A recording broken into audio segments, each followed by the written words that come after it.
जैसे हो दोस्तों, मैं राहुल खन्ना के इस वीडियो में आपका स्वागत है। दोस्तों, आप जानते हो हमेशा की तरह मैं कुछ ना कुछ लेके आता हूँ। दोस्तों, एक बहुत बड़ा मुद्दा है। मुद्दे को मैंने बहुत बार उठाया और इस मुद्दे को बहुत सारे लोगों ने सपोर्ट भी किया है और बहुत सारे लोग इसके विपरीत भी बोलते हैं। मैं बात कर रहा हूँ हमारे लिंगो रावण की। किसी ने इसको लिंगो बताया है, मैंने ही बहुत सारे वीडियो बनाए हैं। किसी इतिहासकार ने इसको सम्राट राजा रावण कहा है, किसी इतिहासकार ने राजा रावण गोंड थे ही नहीं ये भी कहा है। किसी ने राजा रावण को लिंगो कहा है, लिंगो की पदवी भी दी है। तो बहुत सारे तथ्य हमारे चैनल के द्वारा आपके सामने लाने का कारण ये है कि हर तथ्यों को देखा जाए, परखा जाए, समझा जाए। क्योंकि ये जो हजारों साल का इतिहास है, ये इतिहास जब तक हमारे सामने आया, हमारे पास आया, इसका रूप बदल चुका था। इसको सही मानना या गलत मानना, ये दोनों भी बातें अलग अलग है। हम अगर डीपली इसको सोचे, समझे, परखे तो हमें ये भी नज़र आता है कि जब यहाँ पे हमारी राज्य व्यवस्था थी, जब हमारे समुदाय के लोग यहाँ सम्राट हुआ करते थे, तो ऑब्वियसली सीधी सी बात है कि यहाँ पे महानायक कोई राजा हुआ था। और सीधी सी बात ये भी है कि यहाँ पे जो उन्होंने ग्रंथों में लिखा, क्या वो सच है? क्या ऐसा भी हो सकता है कि वास्तविक में उनको किसी रावण नाम के मूल निवासी से बाहरी आने वाले लोगों को तकलीफ हुई? वो जिस पर कब्जा करना चाहते थे वो सहज रूप में हासिल नहीं हुआ, और फिर इन लोगों ने, ये जो विदेश से जो लोग आए हैं, उन लोगों ने कथा कहानी लिखने की कोशिश की होगी। उस कहानी में वही वास्तविक जो जिंदा था उस पात्र को उठाया गया होगा और उसे गलत बताया होगा और अपना इतिहास लिखा गया होगा। क्योंकि ये भी उतना ही मायने रखता है जितने हम इतिहास की बात करते हैं। आज गैजेटियर में है, आज अंग्रेज़ों ने लिख के रखा है या और किसी इतिहासकारों ने लिख के रखा है, वो इतिहास तो हमें सीधे सीधे मालूम हो रहा है। लेकिन ऐसे भी बहुत सारे इतिहास है दोस्तों जिसको लिखा ही नहीं गया, और जब लिखा गया तब पलट के लिखा गया, पलटा के लिखा गया। उसको हम कैसे ढूंढेंगे? उसको ढूंढने के लिए हमें तर्क चाहिए, और वो तर्क ही सही इतिहास हमें बता पाएंगे। बहुत सारे लोग ये कहते हैं कि राहुल खन्ना के कभी उनको गोंड बताता है, कभी उनको लिंगो बताता है, कभी उनको सम्राट बताता है। एक्चुअली मेरा जो नज़रिया है इतिहास को देखने का, वो नज़रिया अलग अलग प्रकार का है। एक ही बात को एक ही नज़र से नहीं देखा जा सकता, उसको अलग अलग नज़र से देखा जाना चाहिए, तब जाके वो क्या था असल में हमें पता चलेगा। और जो भी तथ्य मेरे सामने आए, उस तथ्य को आपके सामने मैंने हाजिर किया।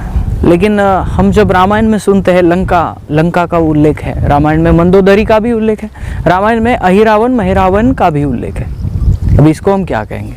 और यही उल्लेख यहाँ के गोंड समुदाय में है। बिल्कुल अचंभित ना हुई है, क्योंकि मैंने तो पहले भी बताया है।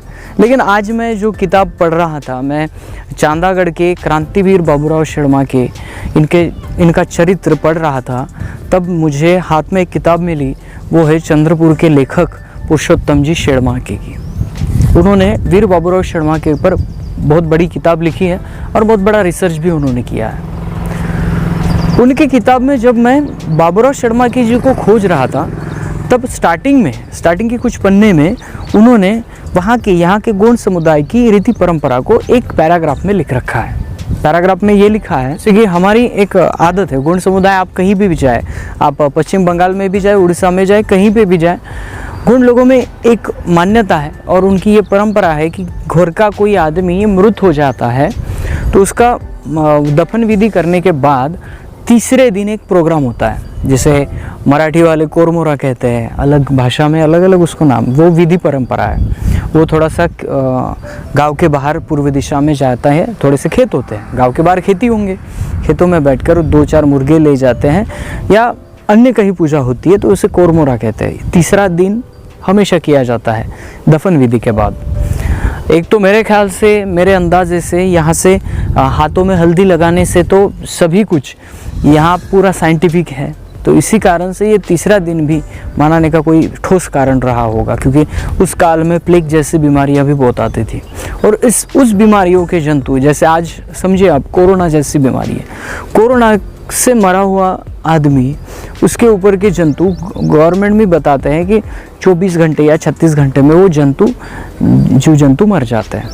तो इसी के कारण रहा होगा कि इंसान मरने के बाद तीसरे दिन में उसका जो परंपरा विधि किया जाता है, वो विधि में वो किसी भी बीमारी से किसी भी कारण से मरा होगा, लेकिन उसके बैक्टीरिया उस काल में ख़त्म हो जाते हैं। घर को स्वच्छ साफ सुथरा किया जाता है और फिर यह नेंग किया जाता है। तो ऐसा ही नेंग फाल्गुन महीने के पूर्णिमा के तीसरे दिन किया जाता है राजा रावण के नाम पर। अभी पुरुषोत्तम जी शर्मा की इनका किताब पढ़ने के बाद मुझे ये समझ में आया कि हमारे चांदागढ़ के एरिया में, गढ़चिरौली अहिरी ज़मींदारी के एरिया में ये त्यौहार होता था, क्योंकि उन्होंने भी इस किताब के लिए बहुत बड़ी मेहनत की है। वो वीर बाबूराव शर्मा के जो भी रिश्तेदार है, रिलेटिव है, उनसे मिलके पूरा डाटा कलेक्ट करके उन्होंने वो किताब लिखी है। और उसमें उन्होंने लिखा है कि रावण, जो सम्राट राजा रावण है, उनका तीसरा दिन मनाया जाता है फाल्गुन पूर्णिमा के तीसरे दिन में।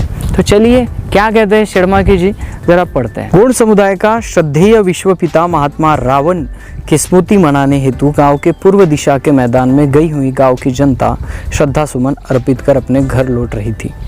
गौड़ समुदाय के प्राचीन कथासारों के अनुसार लंकागढ़ के राजा रावण गोंडियनों का राजा था। आर्यों ने दुष्ट कपट नीति से फाल्गुन पूर्णिमा के दिन उसका वध किया और उसके लंकागढ़ को लूट लिया। इसके लिए आज भी रावण के वंशज गौड़ समुदाय के लोग अपने धार्मिक परंपरा के अनुसार फाल्गुन पूर्णिमा के पर्व के तीसरे दिन राजा रावण की स्मृति में उसका तीसरा दिन मनाते हैं। इस पर्व पर लंकागढ़ के राजा रावण को गढ़ राजा के रूप में, लंकागढ़ की रानी मंदोदरी को गढ़ माता के रूप में और लंकागढ़ के वीर मेघनाथ को गढ़वीर के रूप में स्मरण कर पूजा पाठ करते हैं। यह प्रथा हजारों वर्षों से आज भी गौड़ समुदाय में प्रचलित है। दोस्तों देखिए, हाँ, हमने ये भी देखा सुना गोंडवाना में जो मेघनाथ गोंगो है वो भी किया जाता है, और अन्य प्रकार से नागपुर में भी बहुत बड़ी राजा रावण का गोंगो किया जाता है। तो ये सभी बातें अगर हम कलेक्ट करें और समझें तो इन बातों का रामायण इस ग्रंथ से कोई संबंध नहीं है। बहुत सारे लोगों को रामायण की स्टोरी भी नहीं पता, वो लोग पहले से ये कर रहे हैं फाल्गुन पूर्णिमा के तीसरे दिन से। तो यह प्रथा चांदागढ़ एरिया में प्रचलित थी, और यह चांदागढ़ एरिया में प्रचलित होने के कारण हम ये मान सकते हैं कि गौड़ समुदाय बहुत अनंत काल से इस पर्व को मना रहा है, इनका वंशज होने का दाखला दे रहा है। तो दोस्तों कहने का मतलब सिर्फ ये है कि इतिहासकारों ने जब यहाँ के रूढ़ी प्रथा परंपरा को देखने की कोशिश की, तब उन्हें उन रूढ़ी प्रथाओं में इतिहास भी मिला। लेकिन हम ये मान रहे हैं आज के काल में कि नहीं, वो तो काल्पनिक है, फिर आप काल्पनिक को सच करा रहे हो तो उनका फायदा है। फायदा किसका है, क्यों है, ये छोड़िए। रामायण ये ग्रंथ हमारे गोंडी पहाड़ों में, आदिवासी क्षेत्रों में प्रचलित होने से पूर्व अगर कुछ उनकी प्रथा है तो उस प्रथा में कुछ दम है, उस बात में कुछ लॉजिक है। उस लॉजिक को तो ढूंढना पड़ेगा।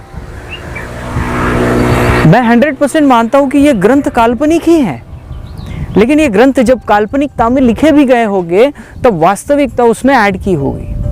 मैं भी राइटर हूँ, मुझे भी पता है, मैं भी लिख सकता हूँ, तो मुझे ये पता है कि काल्पनिकता की भी एक लिमिट होती है।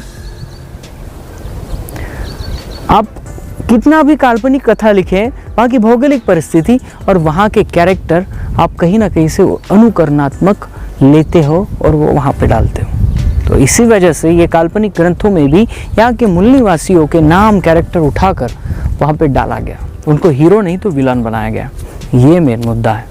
तो दोस्तों गौड़ समाज का ये एक भी प्रूव है कि इससे एक साबित होता है कि सम्राट राजा रावण यह गौड़ वंशज थे और उन्होंने यहाँ पे बहुत बड़े कार्य किए। जैसे कि हमारे इतिहास में रावण लिंगों के बारे में जो 18 लिंगों कहते हैं, तो उस 18 लिंगों में 18वें लिंगो रावण लिंगो हमें नज़र आता है। तो ये भी हो सकता है कि रावण जो शब्द है, रावण जो व्यक्ति है, वो व्यक्ति बहुत बड़े ज्ञानी थे, इसलिए उन्हें महाज्ञानी कहा गया और उनको विलन बना के आपके सामने पेश किया गया। हमारी जो संस्कृति है वो पेन और वेन पे डिपेंड है। जैसे कि आप जिंदा हो तो आपको वेन कहेंगे, आपको अहिरावेन महिरावेन नाम भी सुने होंगे आपने, लेकिन आप जब मर जाते हो उसे हासपेन या पेनवासी कहते हैं। मरने के बाद उसके नाम के पीछे पेन लगाया जाता है। ऐसा क्यों? ये परंपरा हजारों सालों से गोंडियनों में विद्यमान है और इसलिए दोस्तों पेन और वेन का शब्द भी गोंडियन ही है और इसलिए रावेन यह शब्द भी गोंडियन ही है। बहुत सारी खोज करना बाकी है, लेकिन जो भी इतिहासकार इसके बारे में कहता है, धार्मिक परंपराओं मान्यताओं के बारे में कहता है, तो मैं ज़रूर इसके लिए मैं वीडियो बनाता चलूँगा। दोस्तों वीडियो बहुत बड़ा हो गया होगा, मिलता है अगले वीडियो अगले टॉपिक के साथ। तब तक के लिए जय सेवा, जय जोहार, जय आदिवासी, जय गुणवाना, जय भीम।